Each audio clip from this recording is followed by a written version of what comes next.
ডিমৌত ৰাষ্ট্ৰীয় ঘাইপথ অৱৰোধ ৬০ শতাধিক মহিলাৰ প্ৰতিবাদ বিনা কোঁৱৰৰ সন্ধান বিচাৰি ডিমৌত শতাধিক মহিলাই আজিৰ ৰাষ্ট্ৰীয় ঘাইপথ অৱৰোধ কৰিছে। ৬ দিন ধৰি নিৰুদ্দেশ হৈ থকা বিনা কোঁৱৰ নামৰ ২ সন্তানৰ মাতৃগৰাকীৰ সন্দৰ্ভত কোনো তথ্য লাভ নোহোৱাত ক্ষুব্ধ হয় ৬খন গাঁৱৰ মহিলাই প্ৰথমে ডিমৌ থানাৰ সন্মুখত প্ৰতিবাদ সাব্যস্ত কৰে। কিন্তু আৰক্ষীয়ে সঠিক উত্তৰ নিদিয়াৰ অভিযোগ উত্থাপন কৰি প্ৰতিবাদকাৰীসকলে ৩৭ নং ৰাষ্ট্ৰীয় ঘাইপথ অৱৰোধ কৰে। প্ৰতিবাদীসকলে অভিযোগ কৰে যে বিনা কোঁৱৰক তেওঁৰ স্বামীয়ে হত্যা কৰি মৃতদেহ কোনো অজ্ঞাত স্থানত লুকুৱাই ৰাখিছে। এই সন্দেহৰ ভিত্তিত আৰক্ষীক গম্ভীৰ তদন্তৰ দাবী জনাই স্থানীয় ৰাইজে ব্যাপক আন্দোলন গঢ়ি তুলিছে।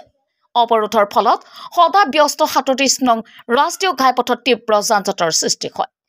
বাণিজ্যিক আৰু ব্যক্তিগত গাড়ী শতাধিক পৰিমাণে আবদ্ধ হৈ পৰাৰ লগতে যাত্ৰীসকলেও সীমাহীন সমস্যাৰ সন্মুখীন হয়। অভিযোগ অনুসৰি আৰক্ষীৰ লেহেমীয়া মনোভাৱ আৰু সন্দেহজনক ভূমিকাই ৰাইজক বাধ্য কৰিছে এনেদৰে কঠোৰ আন্দোলনত নামিবলৈ। উল্লেখ্য যে বিনা কোঁৱৰ ১৩ মাৰ্চৰ পৰা সন্ধানহীন। এতিয়ালৈকে আৰক্ষীয়ে কিমান দূৰ তদন্ত আগবঢ়াইছে সেই বিষয়ে নিশ্চিত তথ্য পোৱা নাই। স্থানীয় ৰাইজে দাবী কৰিছে যদি সোনকালে বিনা কোঁৱৰৰ সন্ধান লাভ নকৰে তেন্তে আন্দোলন আৰু তীব্ৰ ৰূপ ধাৰণ কৰিব পাৰে। News 6 report, news 80 Assam.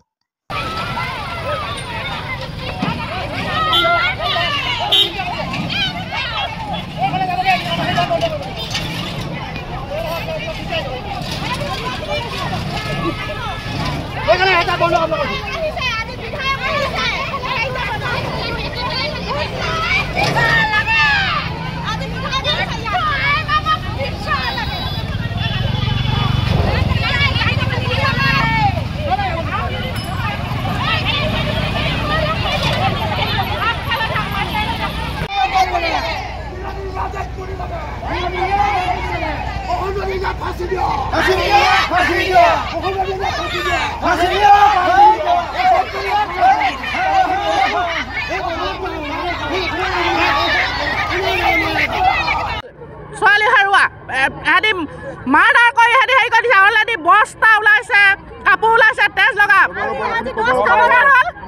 পৰীক্ষা হৈ গ'ল যে সেইখিনি তেজ হয়। আজিলৈকে সিহঁতি আজি 6 দিন হ'ল কেলে উলিয়াব পৰা নাই। ICU ডিমৌ ICU নিতা ICU সিহঁতি পইচা খাইছে, বাকীখিনি সিহঁতি মাতি আনিছে কাৰণে আহিছে। সিহঁতে এইবোৰ ধান নাই নাই আমাক তেলিয়াই কথা কয়। আজি 10টা বজাত মাতি আমি সেই উলিয়াম বুলি কয়। সিহঁতি আজি ইয়াত মানুহ গোটাই আমাক গেট মাৰি থৈছে। আমি গেট চেট ভাঙি দিছোঁ অলৰেডি। আমি সেইকাৰণে আজি পথ অৱৰোধ কৰিছোঁ। এফালে যোন আহে আমি কাকো যাবলৈ দিয়া নহ'ব। আমাৰ মুঠতে জীৱিত জীয়াই আছে মৰিলে আমাক যি লাগে লাগে। DC অফিচলৈ অলৰেডি গৈছে বুলি কৈছে যে চুইচাইড বুলি